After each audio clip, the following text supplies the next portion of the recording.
Hey there Roblox enthusiasts! Today we're tackling a common issue, the Roblox Error KB4534310. If you've encountered a message your Windows 7 system is too outdated, please install KB4534310. Don't worry, we've got your back. We'll walk you through two methods to fix this issue and get you back in the Roblox action. Now method 1 is deleting the Roblox folder.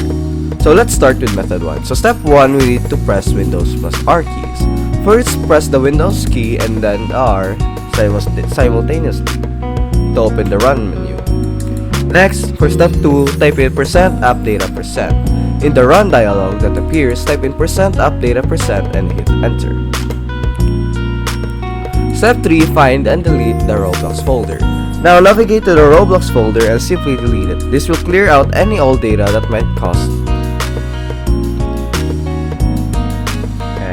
And now let's move on to method 2. Now, step 1 is open Google Chrome. Open up Google Chrome, which we'll use to manage cookies. Now step 2, access privacy and security settings. In the top right corner, click on settings, then privacy and security. So let's go over here, then settings, then privacy and security. Now, for step 3, manage cookies. Now click on cookies and all other site data. So let's click on third-party cookies like so and see all site data and permissions. Now that's for step 4, view all site data. Click on the see all site data and permissions.